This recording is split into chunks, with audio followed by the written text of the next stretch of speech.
Folks, welcome back to this here project. Now, the deal here is this is like the 5th installment. A lot of new people is why I'm saying this. This will be like the 4th or 5th episode of this build. If you're new, be sure to go back and you can literally go and see from the day I first laid eyes on this beautiful thing in the junkyard to stripping the truck to everywhere we are up till now. But no matter what you do, I'm glad you're here. So let's get into showing you how not to do things. As you can see, we've been hard at it. The body is slid forward where I want it. Well, where it matches the rear wheel well. And the front's a lot better. I've been spending a lot of time in this chair. I call it my pondering chair. Look how much floor is actually in this car. Yeah, there's the green lights, and I've watched Christine too many times. But as you can see, we've got a front fender hanging up, and we ran into an issue. Like, it was going super good, pretty well. I mean, look at this heater box. They even notched. It's like they knew we were going to be doing this because they notched the heater box to fit the 5.9 Cummins, which is fascinating. But what they didn't do was leave me enough room to fit all this crap in here. And by crap, I mean transcooler, the CAC, charge air cooler, intercooler, whatever you want to call it, and the radiator. I think now the whole deal here is I want to keep the mechanical fan because, well, the mechanical fan worked just fine with absolutely no issues for 330,000 miles so far. Plus, I'm not a fan of electric fans. Whatever. Anyway, I'm not a fan of those. Now, if this intercooler wasn't here, because the biggest part of a 59 Dodge is its face. She's got to have the face. So it's looking like I might be able to just, we're going to take the transcooler can live damn near anywhere. I'm not too worried about that. Plus, it looks like we about need a new one anyway. And I'd like to upgrade it, get a bigger one. So this isn't a problem. This is a problem. This is a necessary equipment. I don't want to drop it down and kind of angle the nose out, but if that's what has to be done, that's what's going to be done, because like I said, I just want to drive this damn thing. It's been sitting here too long, so I got some more pondering chair stuff to do. I think what we're going to do first, because the body is not mounted. I haven't went through and made the mounts yet. It's still floating because I want to get everything 100% before we commit and buy the steel and bolt this thing down. This video is going to just be a lot of little clips as we go. But I think the first thing we're going to do, take this charge air cooler off, get it out of the way. Look at this, the way it mounts. I'm keeping this radiator. I know this radiator works. I'd like to keep the mechanical fan, but at the end of the day, if it's got to go, it's got to go. Take this off.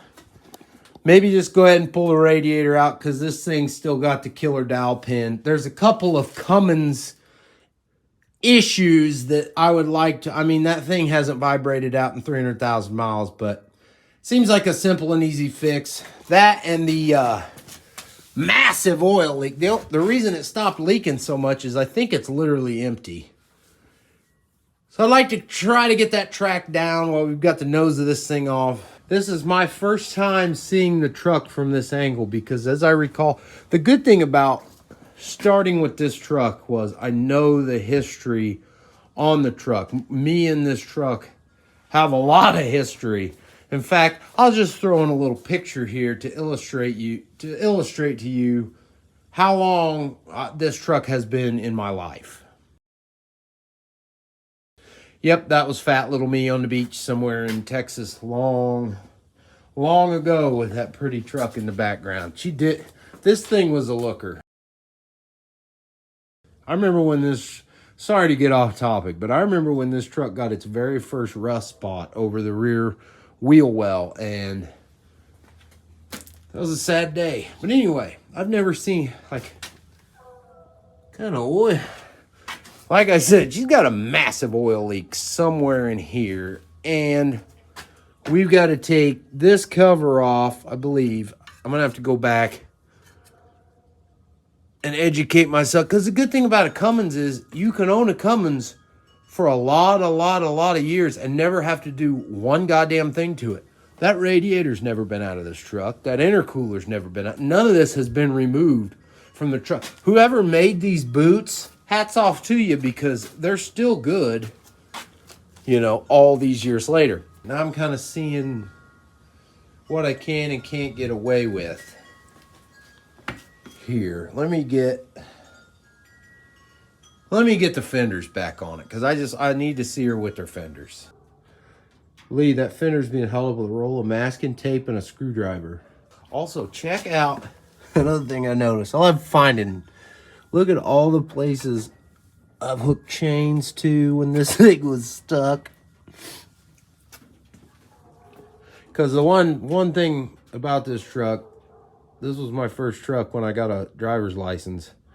And to say I've had this thing buried up to the frame a lot is an understatement, because this thing's been buried to the frame many times.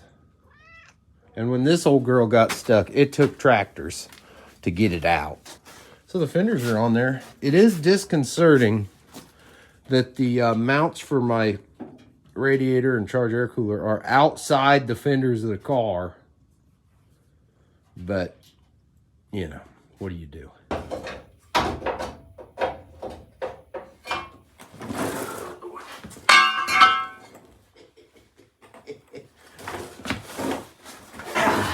Don't I look cool?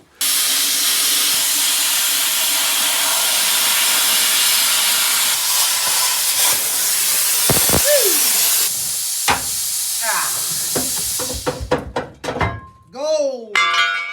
What we wanted. We finally bought our first piece of steel to finish these body mounts off. Guess how much that costs? 3/16 plate that size. $18. Thank you, Toledo Machine and Welding Shop. Now we're listing these antique lights we pulled out of the house we're fixing up. Hopefully I can put these on Marketplace and get them sold and turn those into the bushing mounts for this. So it's time to get to work. I turn around for 2 seconds and old Bub, you can see we're still set up from the live. Bub, why do you think I need these things? What is that? You brought me a gift. Did you bring me that? Is that your buddy? That's a nice buddy, thank you. So this might come as a shock to some people, but I'm a bit of an overthinker. And it looks ugly. So we're gonna have to take the body back off and smack those edges down and weld this solid. But I wasn't sure how the hell I was gonna fixture. So we had to cut it off. You can see where it used to be. Now it's up here. So I'm gonna reuse these Dodge mounts, basically. And I was wondering how the hell I was gonna hold that up there and get that right, but then I was like, you dumbass, just bolt it on. So it's tacked up. We got 1 of 6 done tonight. Like I said, it's ugly, but I need to take the body off and do hammer, because I don't want these welded good. We're gonna use some grade 10 fasteners.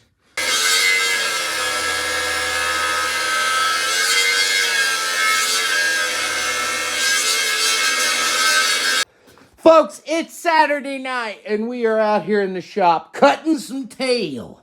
And by cutting tail, I mean we're cutting the old original frame tails off of this old girl. Now, when people shorten wheelbases, most of the times you'll see them cut the frame in the middle, take the section out, slide them together, and then just fish plate and weld. Well, I really didn't want to have a welded seam in the middle of the frame. So what I opted to do, which you can see in previous videos, is I just took the rivets out of the spring hangers, slid them forward, and now we just have to trim the ass end off. And I need to leave myself enough room to put the Reese hitch back on here, because this thing is going to pull trailers to drag other junks home. Now, some small wins. when you're doing a project like this, it's the little wins that you get that just make everything worthwhile. This, I so keenly hacked off the frame, is one of the old bed mounts. Now, here is my rearmost body mount for the car. As you can see, it's, you know, I'd like to have something there. So, if you'll notice, this goes there, and I've got enough wiggle to line that up perfect. We'll have to clean that up and weld it right and get a hockey puck or some type of a small rubber bushing, but that will solve the mystery of these.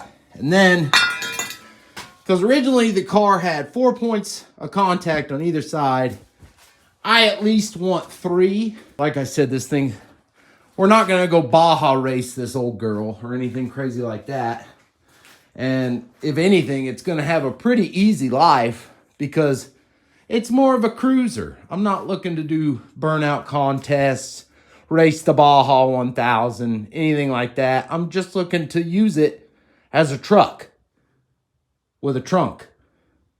But if you look at this trunk, I mean, once we put some steel in the floor, it's almost got as much room as a small truck bed nowadays anyway. These little 4-footers. But that's what we're doing tonight. We're cutting tails.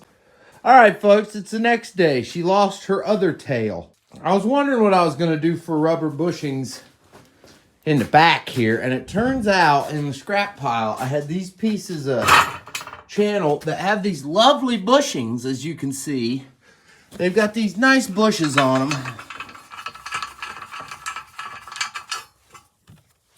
which are pretty heavy duty, and this is like hospital scrap.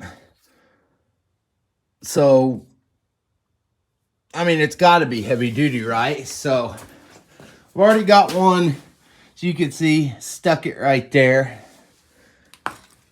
And I've got my other bolt. So now we can just get that in position and clean up the steel and weld it on. And we have rear mounts. Finishing up the last body mount, which I just gotta say, I'll be very glad when this process is done.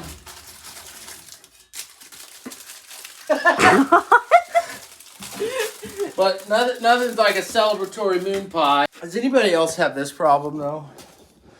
Like all the cords and angle grinders, got about 4 different grinders stretched out here.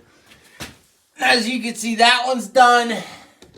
The front one's tacked up. We got one more to do in the back here.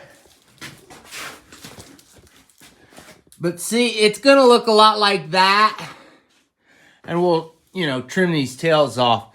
Everything's just tacked up for right now because what I'm gonna do, next episode, we're gonna start with pushing it back outside, lifting it up, which I'm not a fan of. We're gonna have to lift it up and work under the car while it's suspended.